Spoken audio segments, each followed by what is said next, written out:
हम लोग आज सीखेंगे कि द्विघात समीकरण में विवेचक या विविधकर कैसे निकाला जाता है। हम लोग को आज विवेचक या विविधकर निकालना सीखना है बच्चे, वो भी आसान तरीके से। बहुत सारे बच्चों को विवेचक और विविधकर नहीं समझ में आ रहा था।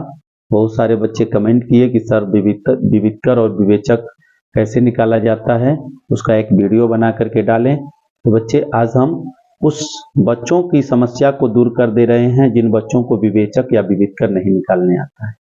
बच्चे परीक्षा की दृष्टि से भी ये 2 नंबर का क्वेश्चन पूछता है विवेचक के बारे में, और ये द्विघाती सूत्र में भी इसका जरूरत पड़ता है।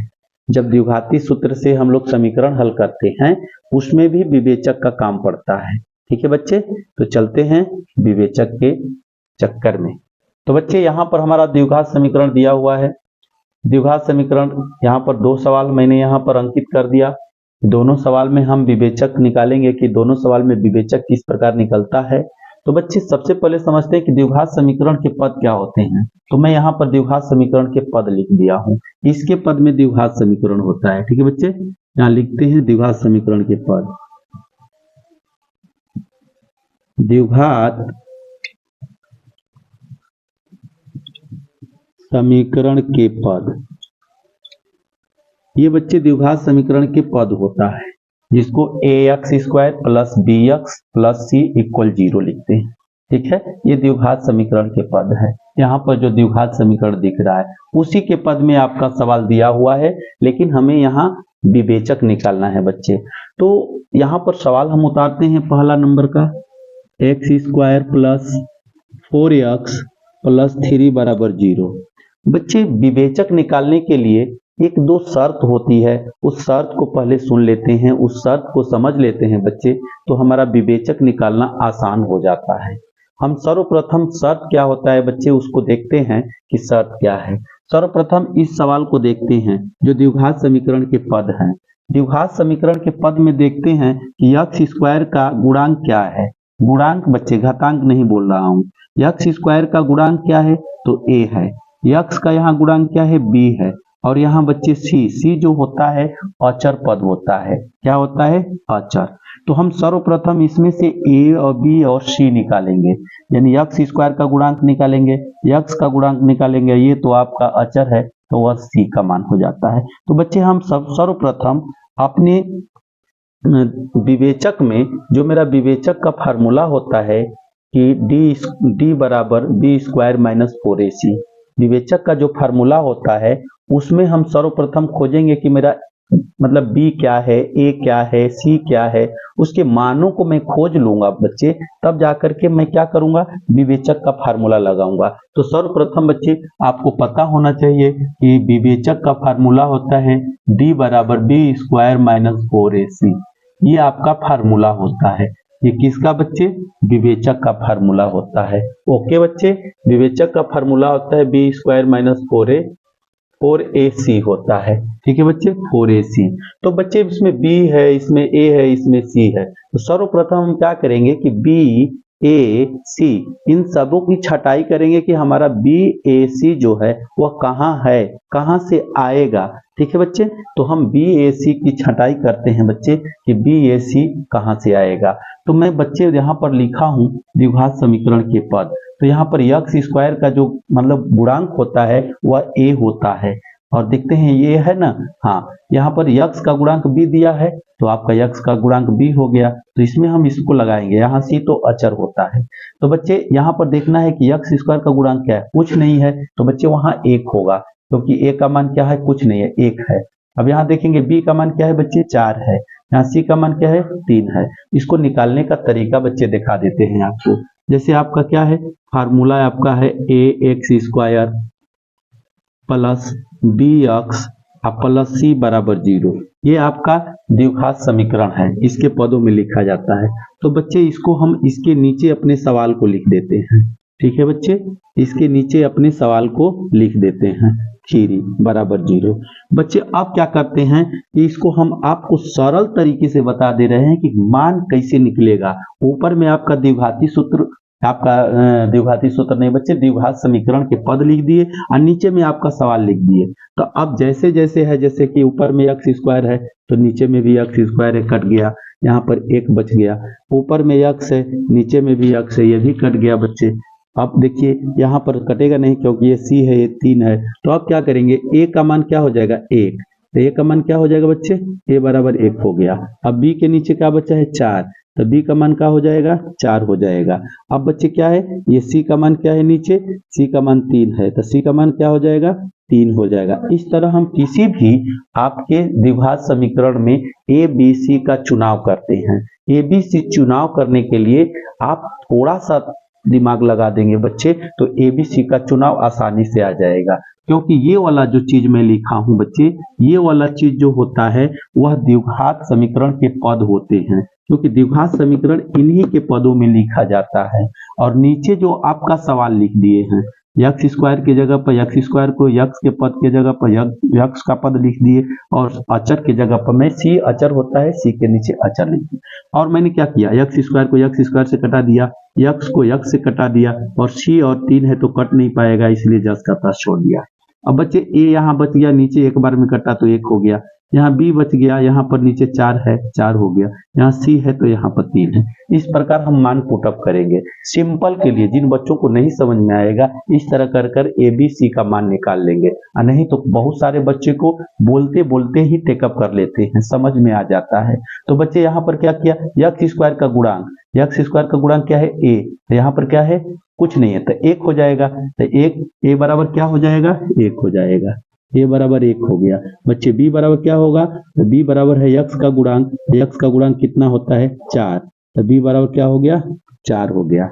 और बच्चे सी बराबर, तो सी खुद बोला गया है कि सी अचर होता है, तो सी बराबर 3 हो गया। जब बच्चे हम ए बी सी चुन लेंगे तो उसके बाद डायरेक्ट आपको विवेचक का सूत्र लगा देंगे। तो अब यहाँ पर डी को विवेचक कहते हैं बच्चे, या हिंदी में इसको विवेचक लिख सकते हैं, तो यहाँ पर आप हिंदी में लिखिए, यहाँ पर विवेचक इसको ब्रैकेट में करके डी लिख देते हैं। बहुत सारे बच्चों को नहीं समझ में आता है तो इसके लिए हिंदी का थोड़ा सा हेल्प ले लिया जाता है। तो विवेचक बराबर हो जाएगा बच्चे बी स्क्वायर माइनस 4ac, ये आपका फार्मूला है बच्चे। इसी मान पर हम क्या करेंगे, अपने टोटल मानों को बैठा देंगे। जैसे b है तो यहाँ पर b का मान कितना बच्चे 4 है, तो 4 का होल स्क्वायर है तो होल स्क्वायर कर देंगे, माइनस तो 4 गुणते यहाँ पर a का मान देखिए बच्चे 1 है, तो जहां पर 1 है a का मान 1 है तो 1 लिख देंगे, और c का मान बच्चे 3 है तो c की जगह पर 3 बैठा देंगे। ठीक है बच्चे, बहुत सारे बच्चे को आशा करता हूं कि समझ में आता होगा। जितने ही बच्चों को समझ में आता होगा कृपया करके कमेंट में जरूर लिखेंगे कि सर हमको समझ में आ गया, बहुत बेहतरीन ढंग से समझ में आ गया। तो बच्चे आप जब कमेंट करेंगे तो हम जरूर आपके कमेंट को पढ़ेंगे बच्चे कि कितने बच्चे कमेंट किए कि बच्चे समझ सर हमको समझ में आ गया। ठीक है, तो बच्चे यहाँ पर क्या किए 4ac है, तो 4ac है तो 4 लिख दिए, यहाँ पर a का मान 1 था 1 बैठा दिए, c का मान 3 था तो 3 लिख दिए। ठीक है बच्चे, उसके बाद अब क्या करते हैं, यहाँ पर मल्टीपल है, यहाँ पर देखते हैं 4 को होल स्क्वायर किया गया है। होल स्क्वायर का मतलब होता है कि जितने बार होल स्क्वायर करता है उसको उतने बार लिख करके गुणा कर दिया जाता है। तो 4 चौके 16, 4 को 2 बार लिख के गुणा कर दिया जाएगा। ठीक है बच्चे, अब यहाँ पर देखा जाएगा ये 4 का पढ़ा एक बार, 4 का 4, और 4 का पढ़ा फिर एक बार हो जाएगा तो 4 तिहाई 12, यहाँ पर क्या हो जाएगा 12 हो जाएगा बच्चे। अब क्या यहाँ बोल रहा है, यहाँ घटाने के लिए बोल रहा है, तो 16 में से हम क्या करेंगे 12 को घटा देंगे। ठीक है बच्चे, 16 में से जब 12 को घटाएंगे बच्चे तो यहाँ पर 4 आएगा, तो यहाँ पर बच्चे क्या होता है डी होता है, यहाँ डी यानी विवेचक विवेचक या विविधकर विविधकर, तो यहाँ पर विवेचक या विविधकर आपका निकल गया 4, ये आपका आंसर हो गया। ये बच्चे मैं आशा करता हूँ कि जितने भी चीज बताया जा रहा है बच्चे सभी बच्चों को समझ में आता होगा। तो जितने बच्चों को समझ में आ रहा है बच्चे तो फर्ज बनता है कि लाइक सब्सक्राइब और शेयर जरूर करें बच्चे। ये क्वेश्चन नंबर 1 हो गया। अब क्वेश्चन नंबर 2 देखते हैं। इसमें बहुत सारे बच्चों को क्वेश्चन नंबर 2 का जो सवाल होता है वह क्या होता है कि रूट में रहता है तो बड़ा अनफिट होता है। तो बच्चे वैसे बच्चों की समस्या एकदम दूर हो जाएगी। रूट में रहता है, अनफिट लगता है, उसे तनिक नहीं घबराना है, उसे तनिक नहीं घबराना है कि ये रूट में है। ठीक है बच्चे, तो हम रूट वाला ही समस्या आपका दूर करने चल रहे हैं बच्चे। यहाँ पर आपका क्वेश्चन नंबर 2 बता दे रहे हैं। क्वेश्चन नंबर 2 चलते हैं बच्चे। आपका सवाल है √3x² माइनस 2 √2x माइनस 2 √3 बराबर में 0। ठीक है बच्चे, ये आपका सवाल है। अब यहाँ आपको जैसे जैसे मैंने बताया यहाँ पर कि आपको उसको गुणांक को लिखना है, उसी तरह आप इसमें गुणांक को लिखें। ठीक है बच्चे, इसके गुणांक को आप लिखें। तो यहाँ पर x² का गुणांक क्या है बच्चे, तो ये बराबर छाट लेंगे √3। अब b बराबर क्या हो जाएगा, b बराबर आपका हो जाएगा यहाँ पर b बराबर हो जाएगा, देखिए माइनस में दिया है बच्चे, यहाँ प्लस था यहाँ पर माइनस है, तो हम लिख देंगे माइनस 2 √3, क्योंकि बताया गया है x का गुणांक b होता है, x² का गुणांक a होता है। ठीक है बच्चे, तो यहाँ पर हो जाएगा ऐसे। उसके बाद c चाहिए हमको, तो c बराबर भी क्या बोल रहा है, माइनस 2 √3। ये आपका मान पुटअप हो गया। जब मान पुटअप कर लेंगे बच्चे, जब मान चूज कर लेंगे, तो हम अपना डायरेक्ट फार्मूला बैठाएंगे। क्या बैठाएंगे, डायरेक्ट फार्मूला बैठाएंगे। ठीक है बच्चे, तो डायरेक्ट फार्मूला हमारा क्या है, अब मेरा फार्मूला यहाँ विवेचक बराबर तो लिखा हुआ है, विवेचक बराबर b² माइनस 4ac। तो यहाँ पर लगाएंगे बच्चे d बराबर b² माइनस 4ac। यह मेरा फार्मूला है। क्या है बच्चे, फार्मूला। इस फार्मूले पर हम अपने मानों को बैठाएंगे। तो यहाँ पर b का मान कितना बच्चे, यहाँ पर दिख रहा है माइनस 2 √3, तो माइनस 2 √3 हमारा b का मान हो गया। ठीक है बच्चे, तो बच्चे माइनस साथ में जाएगा क्योंकि ऑलरेडी माइनस लगा हुआ है, ये जस का तस माइनस लेते चलेंगे। ठीक है बच्चे, माइनस, अब ये तो फार्मूले में माइनस लगा हुआ है, ये देखिए 4 है, यहाँ पर कुछ नहीं है, तो गुणा होगा, बीच में गुणा हुआ है तभी तो ये 4ac हुआ है।